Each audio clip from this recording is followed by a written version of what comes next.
अच्छा, हम सब ने कभी ना कभी किसी को नट बोल्ट कसते हुए तो देखा ही है। देखने में तो बड़ा सीधा साधा काम लगता है ना? लेकिन क्या कभी सोचा है कि उस एक छोटे से घुमाव के पीछे कितनी बड़ी जिम्मेदारी छिपी हो सकती है? अगर वो एक घुमाव जरा सा भी गलत हो जाए ना, तो इसके नतीजे काफी खतरनाक हो सकते हैं। तो चलिए, आज हम इसी छोटे से काम के पीछे छिपे बड़े विज्ञान को समझते हैं।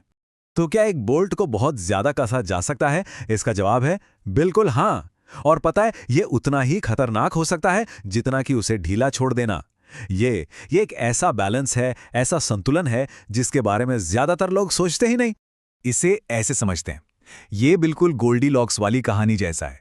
अगर बोल्ट को कम कसा तो मान लीजिए आपकी गाड़ी का पहिया बस निकलने ही वाला है, और अगर उसे बहुत ज्यादा कस दिया तो आप उस बेचारे बोल्ट को ही तोड़ देंगे, और नतीजा वही पहिया निकल जाएगा। मतलब दोनों ही सूरतों में खतरा तो बना ही हुआ है। हमें जो कसाव चाहिए वो एकदम सही होना चाहिए, न कम न ज्यादा।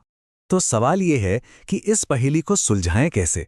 अंदाजा लगाना तो यहां चलेगा नहीं, लेकिन अच्छी बात यह है कि इस काम के लिए एक असली हीरो मौजूद है। एक ऐसा टूल, एक ऐसा औजार जो इस अंदाजे वाले खेल को हमेशा के लिए खत्म कर देता है। तो मिलिए टॉर्क रेंच से। अब देखिए, पहली नजर में तो ये एक साधारण रिंच जैसा ही लगता है ना? लेकिन असल में ये उससे कहीं ज्यादा स्मार्ट है। इसका काम सिर्फ बोल्ट को कसना नहीं है।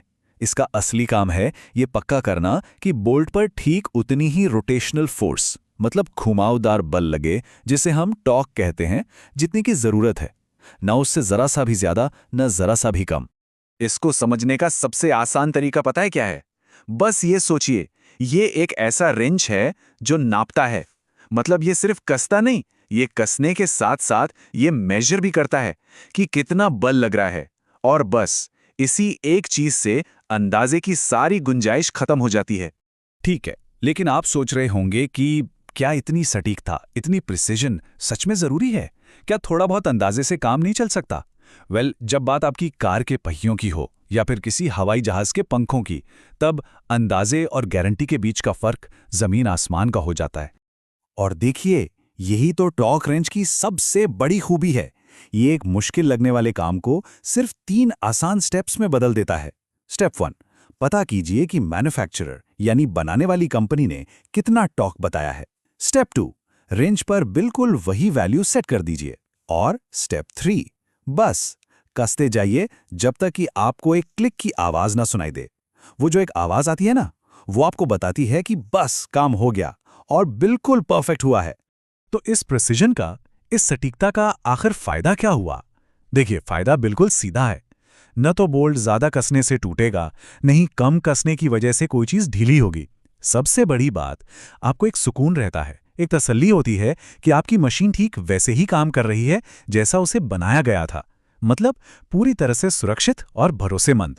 तो ठीक है, इस पूरी बातचीत का सबसे जरूरी हिस्सा, मतलब जो एक बात आपको याद रखनी है, वो क्या है? वो है एक टॉर्क रेंच और एक साधारण नॉर्मल रेंच के बीच का सबसे बड़ा, सबसे जरूरी फर्क।